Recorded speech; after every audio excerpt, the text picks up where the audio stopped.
chez les gens. Papa, il y a une débandade de ces jours que vous n'avez pas l'idée. Que ce soit Kagame. Il s'agite. Il ne comprend pas. Le Kagame que tout le monde nous a dit que non, l'accord de Washington, Kagame était gagnant. Tshisekedi a été Mboka. Les évêques ont dit, il y a eu un contrat de 100 années. Mouteba, du Katanga. 100 ans. Bah, ça dit déjà, contrat. Minerai de Bissou-Kei. Je suis venu vous dire quoi? Mais Roubaïa ici, on ne connaît même pas combien ça sort chaque jour. Par le Rwanda, ça va en Chine. Et ça va en France. Ça va en Allemagne. Ça va aussi en Angleterre ici. Mais les gens ne disent pas qu'on va que si tous ces Africains qui parlent contre Tshisekedi, il a vendu le numéro du Congo à Donald Trump. Mais les minéraux des Roubaïa, sous leurs yeux, aucun pays africain, aucun politicien congolais, aucun prélat ne dit que non, les minéraux des Roubaïa vont gratuitement, nous ne voyons pas les résultats de là ça vient. En réalité, les gens sont seulement méchants et mauvais. Ils savent que Tshisekedi n'a pas vendu les minéraux du Congo. Voilà pourquoi je suis venu, pour leur faire mal. J'ai dit qu'ils vendent ça, qu'ils vendent tout.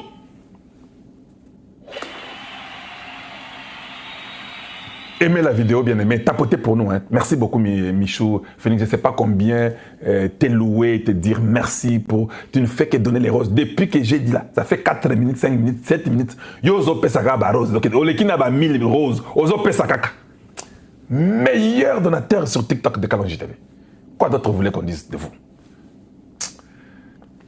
Donc, on a compris que ce n'était pas ça. Parce que si les gens là avaient les soucis de nous, les Congolais, que Tshisekedi a d'autres examinés, ils allaient aussi avoir les mêmes soucis pour dire que les ennemis aussi vont examiner. Ils allaient aller après tous ces ennemis ignobles et de la mauvaise qualité qui sont à Roubaïa en train de vendre nos minéraux. Ils pouvaient aussi faire ça. Il y a eu des rapports qui montrent qu'eux vendent ces minéraux-là et que c'est exploité en désordre. Il y a des rapports de l'ONU, l'Union européenne, tout le monde donne les rapports là chaque jour, même les États-Unis. Pourquoi? Tous ces pays africains inutiles, de très mauvaise qualité, et tous ces Congolais médiocres, encore des moins intelligents qu'ils sont, ne viennent pas nous dire que non, hey, Roubaïa, vous vendez les minéraux du Congo, comment vous voulez nous libérer en train de vendre ce qui est à nous? Dites-leur, dites à Nanga, dites à Hippolyte Kanambe, dites à toutes ces personnes inutiles, dites-leur, tous les journalistes, dites-leur que non, mais comment? Vous parlez des minéraux qui sont en train de vendre aux Américains, mais vous vendez aussi les minéraux de Roubaïa, non? Si vous voulez venir nous aider, nous sauver, pourquoi vous faites ça? Arrêtez d'abord de faire ça pour que nous puissions même essayer de regarder ce que vous faites. Ils viennent nous embrouiller inutilement. Ah non, et vous savez, c'est ça la vérité. Ils ont compris que les faits Américains sont en train de venir au Congo. Quand les Américains vont mettre leurs entreprises dans le Congo là, on ne va plus aller jouer chez eux là. Le Congo, ça sera fini. Pas les Américains. Là, oui, tu as entendu Tammy aux Nations Unies, l'américaine là, aux Nations Unies, elle a dit, hein, l'économie là, même c'est ça, mais la sécurité. Parce qu'elle sait que quand il y a des compagnies américaines au Congo démocratique, les États-Unis dans ses policies, dans ses obligations, ils savent qu'ils doivent accompagner parce que ces gens-là payent leurs taxes aux États-Unis. Et quelles compagnies? Ce sont des compagnies de milliardaires. Vous en avez seulement 10, 15, 20, 30, c'est peut-être des milliards. Les États-Unis, un pays capitaliste, peuvent faire tomber même $1. Un pays capitaliste. Depuis au Kenya, États-Unis, au seul côté $1 combien de fois? Nous, quand nous avons grandi chez nous, là, au Congo, au Kassai, on a ramassé l'argent. Bon, je sais qu'on ne ramasse pas chez nous, au Kassai, on refuse parce que au Goliath, moi, foudre mogo boy. Mais c'est pour dire que l'argent tombe au Congo, les gens ramassent l'argent. Ces derniers temps, on me dit que c'est très difficile, ça ne tombe plus. Ça tombe, c'est très compliqué. Mais en Amérique, là, vous avez vu même $1 par terre. Ce sont des capitalistes. Maintenant, quand il y a 10, 15, 20 compagnies des milliardaires au Congo démocratique et qui font entrer 2 milliards, 3 milliards dans leurs taxes par mois, vous pensez que toi, tu vas aller mettre tes pattes là-bas au Congo pour dire que non, vous savez, moi je viens ici, je vais faire la rébellion. Tous ceux-là avaient compris ça. Ils ont compris que Tshisekedi avec les Américains, ces entreprises américaines vont venir au Congo. Le Congo va gagner triplement.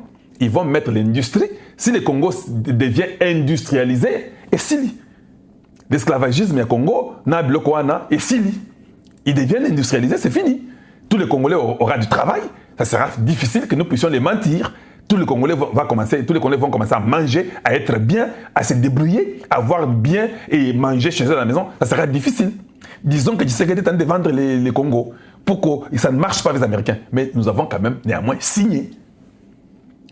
Et moi, j'ai même dit, parce qu'ils savaient qu'avec ça, quand ces gens-là vont venir mettre des entreprises, de un, on ne gagne pas seulement l'argent qu'eux achètent. Ils achètent à un très bon prix, plus que tout le monde, plus que les Chinois qui viennent chez vous, plus que les Indiens qui viennent chez vous, plus que les Arabes qui viennent chez vous, plus que les Russes qui viennent chez vous. Ils vendent mieux, les Américains achètent mieux les minerais du Congo. De deux, ils vont mettre l'industrie. Ils vont employer les Congolais. Les Américains sont les seuls qui payent mieux au Congo. Vous connaissez, à partir de leur ambassade, non? Il y a l'ambassade de la France, il y a l'ambassade de l'Angleterre, il y a l'ambassade de tout le monde. Les Congolais qui travaillent à l'ambassade, là, posez-leur la question. Quelle ambassade qui nous paye mieux que tout le monde? Il n'y a pas un Congolais qui travaille une ambassade qui est mieux payé que ceux qui travaillent à l'ambassade des États-Unis. C'est la vérité. Vous pouvez dire, nous disons beaucoup, il y avait une compagnie américaine dans les Katanga. C'est la compagnie de qui ça? Ah, il est déjà mort. Les papas ici, c'est John McCain.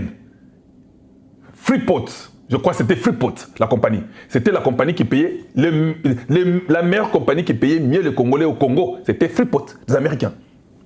Quand ils viennent, ils vont payer mieux les Congolais. Ils auront du travail. Nous, les peuples congolais, nous aurons du travail. Il y aura l'industrie. Ça sera le développement pour le Congo. Et puis les minerais sont bien achetés par eux. Et puis les conditions de travail dans les mines changent. Tu ne verras pas les enfants avec les culottes trouées en train de mettre ça dans la tête. Ils ne veulent jamais ça. C'est interdit. Ça, c'est l'exploitation de l'enfant. Les Américains n'acceptent jamais, aucune compagnie américaine peut aller exploiter des enfants pour leurs minerais. Non, ils vont engager les gens, il y aura des machines, tout le monde travaillera normalement, il y aura des entraînements pour que vous puissiez avoir le standard. Or, quand vous atteignez ces standards-là, tout le monde suit. Les Allemands, les Anglais, les Chinois, les Japonais, tout le monde suit les standards américains. Voilà pourquoi beaucoup de gens ont mis leur compagnie en Chine. Parce que c'était les standards américains que les Américains ont amenés en Chine. Les histoires qui vont aux États-Unis, qui sont faites en Chine, ce n'est pas de n'importe quoi. Vous pouvez avoir les mêmes verres, mais la qualité du verre qui va aux États-Unis et la qualité du verre qui vient en Afrique, différent. Les Américains donnent des conditions à leur verre qui a été fait en Chine pour entrer chez eux. Merci, M. Phoenix, c'est très très incroyable. Voilà. Donc ça sont les choses que nous devons savoir. Donc ces gens sont venus, ils s'agitent. Alors je dis, ben Tshisekedi ici. Vous croyez que Tshisekedi s'est seulement réveillé un matin parce que vous avez mis la pression sur lui? Je vous pose la question. Vous avez mis la pression sur lui. Il s'est réveillé un matin, un beau matin. Il dit à sa femme, Maman Denise, vous savez, bon, moi je crois qu'il y aura les dialogues. Vous pensez que c'est à cause de la pression? Quel opposant a fait la pression? Je vous pose la question. Quel opposant a fait la pression pour qu'il y ait un dialogue? Il n'y en a pas. Donc, s'il dit qu'il y aura le dialogue, les intelligents vont commencer à réfléchir. Pourquoi Tshisekedi a dit qu'il puisse avoir le dialogue? Voilà l'agitation. Vous avez entendu, non? Katumbi et Moïse Katumbi et Kamitat ne s'entendent plus. Kitoko et Fayoul ne s'entendent plus. Mamba et ses sangs ne s'entendent plus. Hippolyte Kanambe et son frère Kagame ne s'entendent plus. Ça veut dire que tout le monde s'agite. Ça ne va pas. Tshisekedi, qu'est-ce que tu as fait? Dites-nous, papa, qu'est-ce que tu as fait? Dis-nous seulement ce que tu as fait. Une agitation, c'est tout le monde. Les gens de Kagame commencent à demander à Kagame que non, il faut qu'on quitte au Congo. Parce que la pression qui monte, la vie, nous risquons de perdre beaucoup. Ces Rwandais ici, il n'y a pas moyen, on va perdre beaucoup. Parce que, n'oubliez pas que quand l'économie rwandaise est bloquée, vous savez qui sont la majorité des gens qui travaillent au Rwanda? Vous ne savez pas? C'est vous, c'est vous, le peuple congolais. C'est nous qui tenons les universités du Rwanda, les santé, les hôpitaux du Rwanda. Ce sont des Congolais. Oui, qui travaillent là-bas. C'est nous qui tenons, et ils ne sont pas intelligents, ils sont seulement des criminels. Il n'y a rien. C'est nous qui tenons l'économie du Rwanda. C'est nous qui sommes professeurs là-bas. C'est nous qui sommes des médecins là-bas. Vous ne savez pas ça? C'est nous qui sommes des ingénieurs chez eux. Allez-y vérifier, je ne mens pas. Je suis au courant, je sais de quoi je parle. Maintenant, la question est celle-ci. Quand, avec les sanctions là, maintenant l'économie commence un peu à être compliquée, les Congolais vont rester là-bas. Pour continuer à travailler là-bas. C'est une question. Même d'autres étrangers qui sont là-bas vont rester là-bas pour continuer à travailler. Tout le monde parle, non? Tout le monde sait ça. L'économie, ça ne va pas. Moussa les a mon boulot. On ne paye pas. Tout est bloqué. On commence à vous promettre pour ne pas vous payer. Qui va rester là-bas? Tout le monde parle, non? Le pays est en train de collapser. Le Rwanda est en train de chuter. Je vous ai dit ça hier, vous ne saisissez pas. J'aime toujours parler et puis vous laisser l'opportunité de commencer aussi à développer plus. Si ces gens-là partent, ils vont vivre comment là-bas au Rwanda? un royaume inutile de façade, un pouvoir, un régime de criminels. Ils savent que tuer et voler. Vous volez dans un pays pendant 30 ans et vous ne construisez pas. Les Belges ont volé au Congo démocratique. Ils ont quand même construit chez eux en volant chez nous. Ils ont fait plus de 80 années où ils ont volé chez nous au Congo. D'ailleurs, c'est 150 ans. On nous manque que c'est 80 ans. Allez-y vérifier.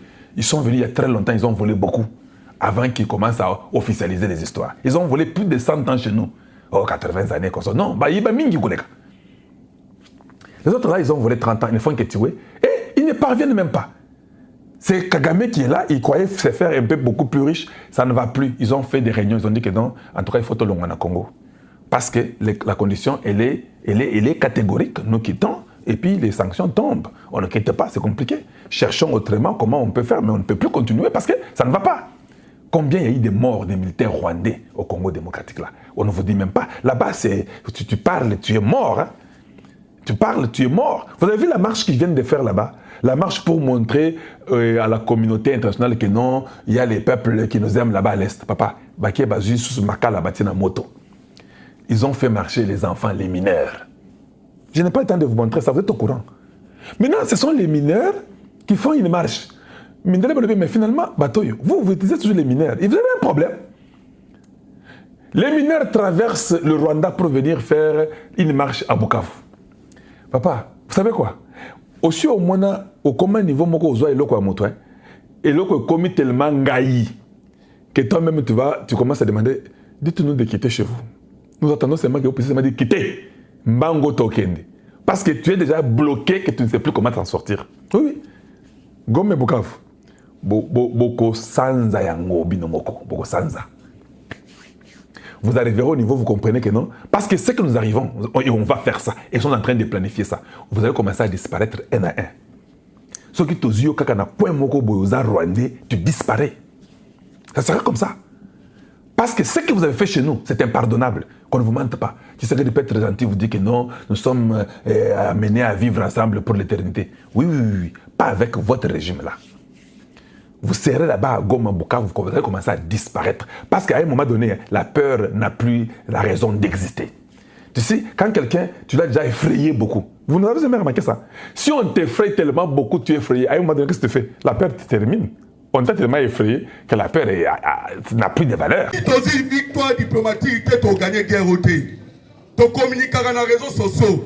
Tu as des commentaires, et tout est à Rwanda.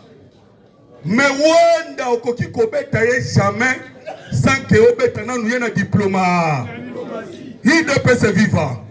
Tu as parce que les Seigneurs que Biso République démocratique du Congo, dans un moment où tu as une communauté inter. Est-ce que vous voyez bien? Vous voyez que Biso est une communauté internationale. Ndenge kala to zaka kobele la. Communauté internationale. Talela Biso likambo mais le Biso moko communauté inter. Tozo beta di solo. Maman Thérèse Kaikwamba assure point de bango. Na dégâts au sakanate kuna na conseil de sécurité. Et surtout lobby, réunion et Kotaki lobby. Et ça qui le cola, 4e réunion. Mère sur point de bango. Et puis la raté balé. Il ne peut se vivre. Bon kasiko. Donc c'est tout ça dans moi ça ni. Et Seigneur Iboye Baké, semaine où tu colles kana. Et ça là qui semaine d'enfer na roi. Semaine d'enfer. Paul Kagame a moni makamona no monate. Ibandela qui est vendredi passé. A Koufisa Kinanu, Lindsey Graham, Tobeta Kilisolo. Lindsey Graham, Anazayo Sa Musala Nini. Azala qui Kosala Musala, Yako blokaka ba sanction nyonso, Oye Koko la Paul Kagame. Boyo Kasiko Nini Salamela qui est. Yazala qui lokola envoyé. Il y a Donald Trump. Na makambo etali Ukraine amenaki 10 voyages dont le 10e accueilli a zongi a Koufi et a Koufa qui n'a pas circonstance oh yebani il ne peut se vivre wana il faut que tala ba ke bango ba yebi tellement les messieurs azaki ko bloqué puis il faut ko yeba Mama Temi Lissi, Ozali Lokola, ambassadeur des États-Unis d'Amérique, na Conseil de sécurité. Alobaki Boye, le lomi sous Nabango ezotala République démocratique du Congo. Pourquoi? Parce que tu as signé Nabango deal Naba américain. Voilà pourquoi nous avons ezotala wana. Tant que les Américains vont faire voter qui la loi 87-04. Oh, babengi na kombo ya DRC stable. Naebisi bino ke loi wana ba voter ki balobaki boye. Mutu, Batu, Tomboka, oyo ko déstabiliser République démocratique du Congo. Bango ba Américain ba ozala na bango wana nyoso. 87-04. Décision au Américain bazwaki. Alors, boyoka sikoyo, après Lindsey Graham, oyo kufaki et komaki touya l'émir du Qatar. Yepa kwei. Tangu bakwei, mbala moko Amérique bandi kotinda ba envoyé spécial. Babandi koya en désordre. Batindi Bill Gates accompagné na équipe mobimba. Il y a des multinationales. Il ne peut se vivre. Ce que tu as dans le livre, il y a Charles Onanate, Luka Moyo Tanga Yango. Charles Onana a expliqué le dossier d'Enge Guerre et sa Congo. Alors, Bakiboye, les alibas multinationales américaines de Bakolo Guerre Est. Tant que vous découvrez qui va minérer na Est Congo, nde bayaki na sima Paul Kagame. Mais bamonaki ke po bapie tamulayi esengelaki batangisa Paul Kagame formation, bapesa Kagame formation et formation oyo bapesaki Kagame na sibo yebi yango batangisaki la guerre psychologique, guerre ya nini ya mutu oyebaka ndenge nini ya kokosa ine pese viva atukana okisko esengone na zaboyi tanka na lobi boyi boyi pona nini awa ndeza boyi tokwesa Kagame te tokwe akwei Kagame akwei tobeta na maboko makasi akwei itilene na okesengo boyoka guerre psychologique na odisi bino ke Charles Onana lobi ba Congolais depuis des années pe mukili mobimba bazaki kokanisa ke guerre to bunda na SRDC eza entre Congolais One is a stratégie ba meke batangisaki. Mais lelo mukili mobimbe yebi déjà que la guerre ozobuna na Est de la République démocratique du Congo ezali ba Rwandais. Mais ba Rwandais bango mokote. Ba Rwandais kutu bango mokote. Parce que Kagame abimisa ki biso la vérité. Alobaki nini? Kagame alobaki ngana zo kaka 1%. 99% no sekendaka. Sikoyo ekendaka wapi? Wana nde keso mama Thérèse Kaikwamba tunaki na conseil de sécurité. Alobi boye minéraux ya Ubaya. Oyo lelo oyo bozosala nango ba téléphone, bozosala nango ba appareil électronique nyoso. Parce que kuna nyoso komaka automatique. Pour ça la makambo automatique, il faut utiliser comptant. Mama Thérèse Kaikwamba tuni bango.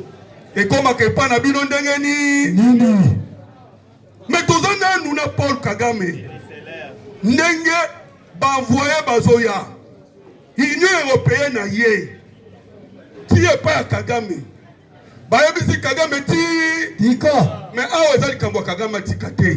Je vous dis ba américain na momo tozoloba nazo betemno solo vous comprendre que ba américain na momo to betel solo ba na posa Kagame tikate. Américain ou bana posa que to bunda ta guerre tozo bunda parce que e bela ba congolais nenga balobaka to kende to bunda to ko kende to bunda na tu na bino question bitumba o e bunda maki na biteza combien d'années entre o e bunda na Angola entre Savimbi na combien de boula 27 ans 27 ans siko bitumba na silaka ndeni boye bindenga silaka passation. Tant que babomi Savimbi, bitumba silaki to silaki te. Silaki. Nde chema tozo kende. Chema ezali ka ya kolongola Paul Kagame. Soki balongola ka Paul Kagame. Guerre aussi à toi ici là. Aussi là. Ezo sila mbala moko. Voilà la stratégie à bien. Et le président Tshisekedi Ayebi, il a compris que ceux qui ont le but de la guerre, ils sont congolais. Tous ont pas guerre. Tel lobby. Lobby unité spéciale. Mais unité spéciale est composée de banane. Bakasaye na bakasaye. Peu bakasaye, il y a Kasaye oriental. Il ne peut se vivre. Viva, Maboko Makasi. Vous savez ce salam. On voit le tribalisme. Boyebi le pourquoi? Est-ce que Boyebi le pourquoi? Oui, pour la trahison surtout. Voilà. Oh, on va placer Kili Bosso. Majorité Baouta qui Équateur. Na Grand Bandundu. Sikoyo Bazu ya Kasaye. Bangono so ba force spéciale. Bakozo bangono so tout na Est. Et puis balongo oba oya Est. Ba na bango Kotolo. Ouais. Et ça bango te na bango. Pas très très. Ba oya Est ba ya Kotolo. Alors, boyo kasikoyo après kotinda mama wana Union européenne, ndelobi bomoni mwana Museveni. Je pense que mon nom est Museveni, non? Ouais. Moi, je suis Museveni Ayaki.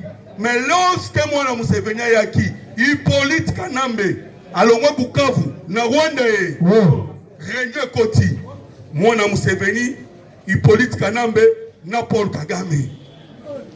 Bakoti si Réunion pour Nani.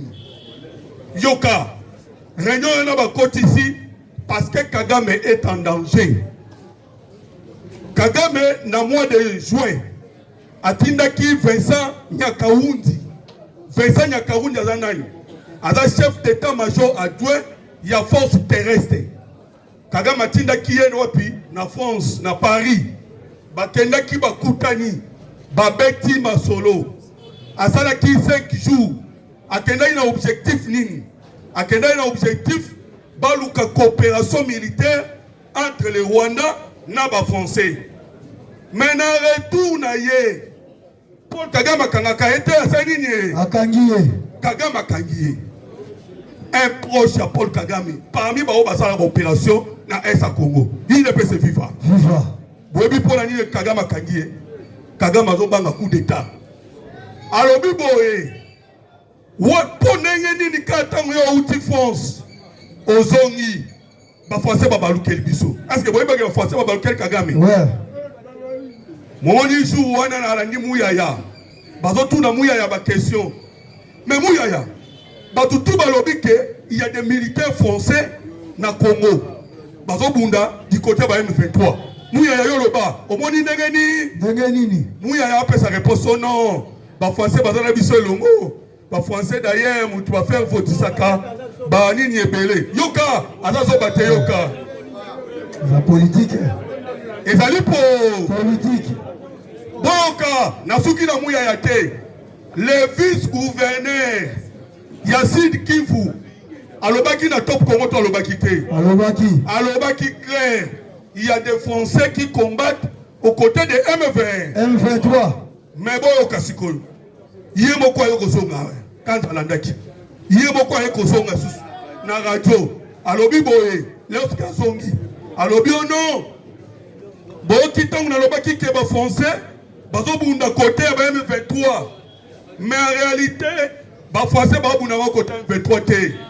Ba oto mona ki na Kaziba boyoka. Ba oto mona ki na Kaziba ezali ba mercenaires blancs. Mais ba ba lai ko le ba Français, il ne peut se vivre. Viva. Vous comprenez tout, vous comprenez. Vous comprenez. Ezali pour Politique. webi pour la nini. Na moni on dirait bobo sala be photo betaka wa. To ebisa kibino ke mokonza mboka pesa ki Emmanuel Macron itima. Ultimatum. Bobo sanyango. 200 mercenaires autour na bango. 200 mercenaires. Ba français, ba polonais, ba ukrainien autokangaki. Et puis biso sko ba président ya communauté internationale. Biso mutu tozo président conseil de sécurité. Toyebisa ki da Emmanuel Macron nini. Soko tiki Rwanda te. Tokomema ba document nyonso na mesa. Et surtout bande ko na biso ba FRDC. na niveau ya est ya Congo bandeko so ba FARDC boyebi ma qui lorsque parce que l'Union européenne a joué 12 drones azongo na Qatar aye kobema pardon na Turquie azongo na Turquie aye kopesa Rwanda pe azu yango abando beta na Congo parce que ba meke ba pesa biso 6 drones de surveillance toi na ngoto telemisa mo likolo boy ezotala 6 drones de surveillance alors tosi tozwa ki da ba image na ba photo ndenge ba drone ezo uta Rwanda na Kibembe na yebi na place na Kibembe ezolongo kuna ezobeta na Congo ba FARDC batombokaki moko kutu ya bayibu abenga ngai po alanda ngai na YouTube alobi na ngande ko moloto yebisa nanu gouvernement congolais awa tozokufa parce que bazali kozwa 5 fois par jour. Alors qu'est-ce qui s'est passé? Donc ba FARDC bazali koluka ba betata des drones pour bazwa ba preuve. C'était le commandement de l'état-major général. Lorsque ba drone en est yé to petit to quoi ici 3 to tous les 3 to étudier ngo to comprendre que utaka na Turquie. Allez maman Thérèse Kaikwamba zo ba donner. Zo ba donner. Ba donner nous surtout na mais ça. Voilà pourquoi tout le baba français va reculer. Le corps français va reculer. Biso personnalité reculer. C'est la politique. Et là notre minute en bongo. Tout là bien en bongo. Mais minute en qui cardinal en bongo. Parce qu'il a condamné l'agression rwandaise. Ça va voter. Et là qui peut là tout là go lukano.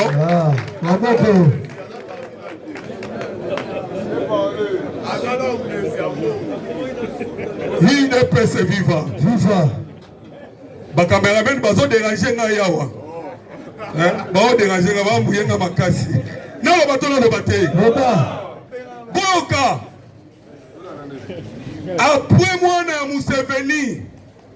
Lobby ba meke ba suite décision. Mais toi bisi bino boye. Moi na Museveni.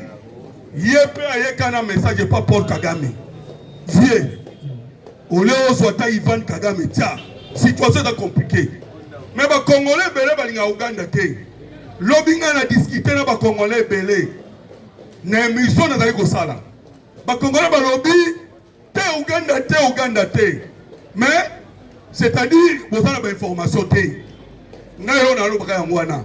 Vous avez ba information te. Boyebi Kembusa Nyamusa za déjà à la Kinshasa. Est-ce que boyebi yango? Azali na yoka kié. Azongi pe sur le parlement. Mbusa Nyamusa. Mais boyebi Kembusa Nyamusa za kina sauver le Congo non? Ouais. Et puis Mbusa Nyamusa tolo ba za kina sauver le Congo. Azongi. Est-ce que boyebi ke Thomas Lubanga a déposé Minduki? Est-ce que boyebi a déposé? A déposé. A comment na Mukanda? Est-ce que boyebi ke Jean-Pierre Mbemba a pu péter Museveni? Oui. Boyebi a moto boyebi a moto. Est-ce que boyebi Italigosa? Chef par renseignement.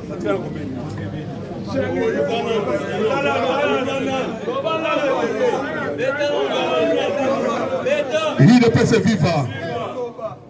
Est-ce que boyebi ke Italigosa a pu péter Museveni? Est-ce que vous avez bien dit? Donc vous comprenez déjà, ça dit beaucoup. Parce que l'homme va comprendre le bas. Mais au président Tshisekedi, quand on a Museveni, ils allaient politique. Ils allaient politique. Même moi, on a Museveni, à Kepa Kagame.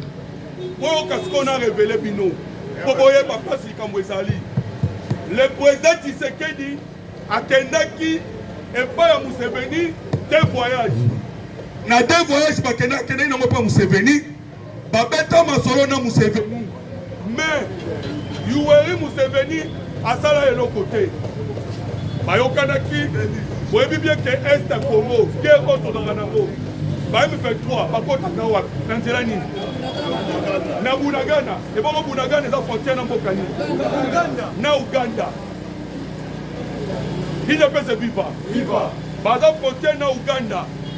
Mokozamboka a solo na Museveni. Et puis, Museveni a promis qui est. Quelle fois Mobimba, Museveni a aussi la télé côté. Mais tant que Museveni a moni, va voter la loi.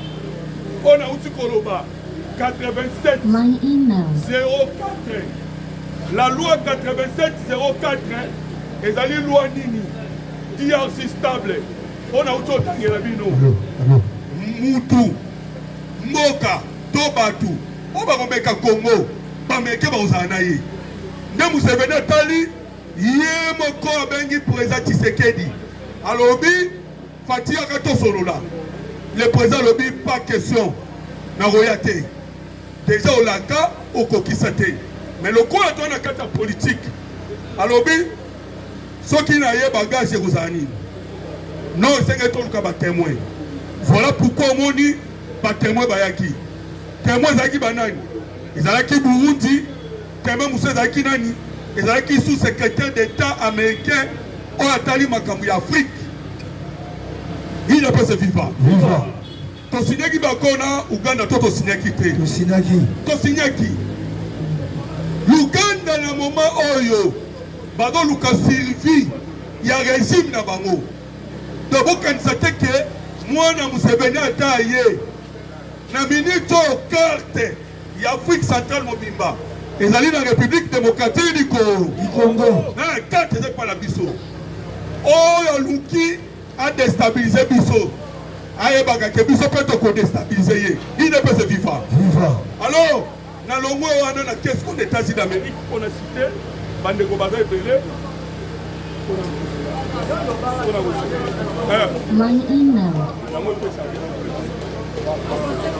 Voilà, dans qu'est-ce qu'on est États-Unis d'Amérique.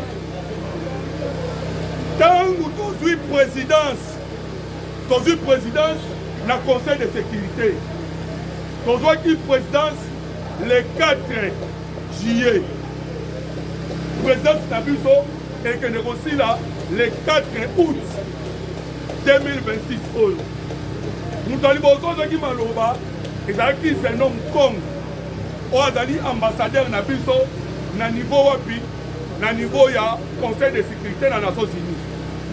À ça qui ouverture. Et le président préféré qui est par voie du Sénat. Le côté où on a réunion. C'est un homme comme à côté qui première réunion. Deuxième réunion, nous avons côté qui est Maman Judith Soumingwa. Alors, troisième réunion, nous avons côté qui est Thérèse Kaïkwama. Dans la deuxième réunion, nous avons côté qui est violation sexuelle. Voilà Maman Judith Soumingwa. A frappé bango et bazu ba document nyoso toaki nango mikanda